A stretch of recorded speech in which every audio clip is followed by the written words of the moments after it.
This is Ryan Elliott for Boxing Social in association with Betfred. We've just finished Fight Camp Week 2 there with me, promoter Eddie Hearn. Eddie, good night. One place to start. Kid Galahad IBF Featherweight World Champion, a man that would just not be denied tonight. No, and a lot of blood, as he jazzers, but great performance. Great performance. I mean, from a very game, very brave, very fit Jazza Dickens, who deserves so much credit as well. Kid Galahad was almost punch perfect. You know, he'd been out of the ring for a year and a half. People talked about how he looked a bit, he looked a bit frail on the scales, full of energy, full of life, spiteful, and he's going to be a tough man to beat. Sheffield has a new world champion.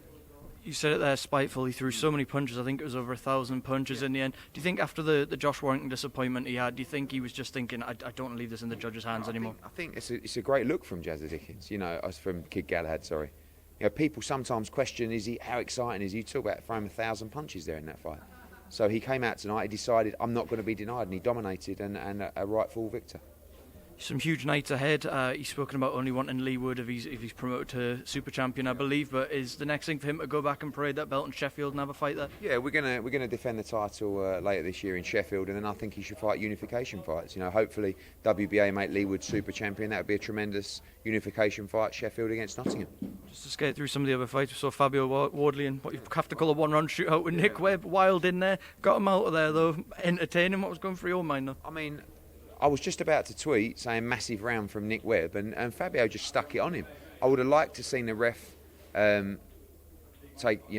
give a count.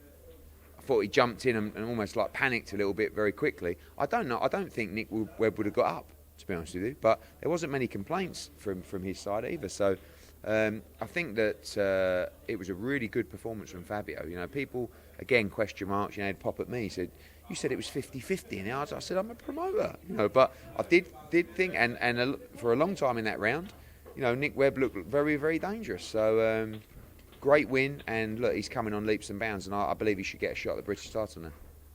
Hell of a night for Alan Babic. He went in there, had a war with Mark Bennett, tough as nails, it must be said, Mark Bennett, and then he got engaged afterwards, entertaining from start to finish this week. He's absolute gold dust, isn't he, the Savage? I mean, he was trending all over Twitter. Very entertaining. I mean, the guy's like 14 stone. He's always up against it. We'll see how far he can go, but right now, he's one of the most exciting fighters we've got. And credit to Mark Bennett, he's 19 stone 6.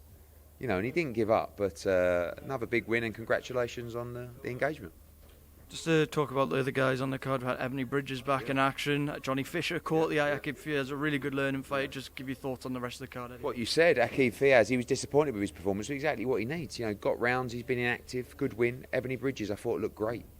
People, again, I know it's the show and, it's her views and stuff like that. She can really fight. No one really stops Beck Connolly, and she did that well, and she'll be out in Leeds as well. I'd like to see the Ebony Bridges-Shannon Courtney rematch. I think it was such a great fight. And I'm sure a lot of people would love to see it again. Just to touch on a few things away from this, I saw Kell Brook walking around tonight. Have you talked to Kell about any potential fights? Yeah, I mean, look, Kell just wants as much money as he can for the Amir Khan fight, basically, and he'll do it wherever he wants. And I know what it is. It's if he says it's the biggest fight out there since outside of AJ against Fury. I'm not sure, but it is a big fight. And if it works for us, we'll do it. If not, we'll pass. Which would you prefer to make at this point, Brook or Benn in there with Khan? Conor Benn against Amir Khan is a much more intriguing fight than Kell Brook against Amir Khan.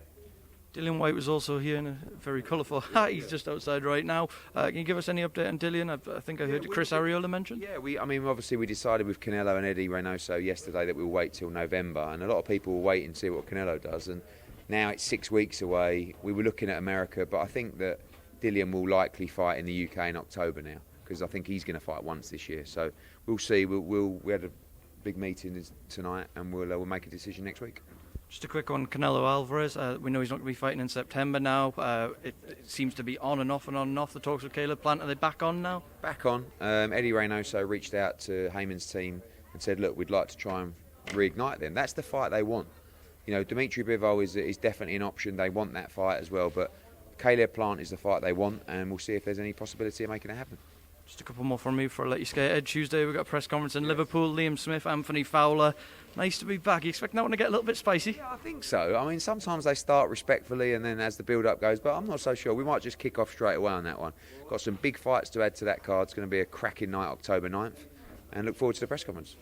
And final one on to next week, the final week of fight camp. Buatsi Bolotnik, what a fight to finish on. Amazing fight, you know, and a massive fight in the career of Joshua Buatsi. It's going to be an absolute war.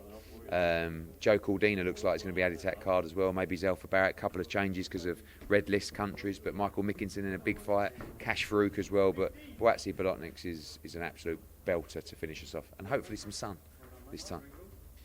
I'll be more appropriately dressed, that's for sure. Eddie Hearn, I'm not going to keep you any longer. Thanks for speaking of boxing.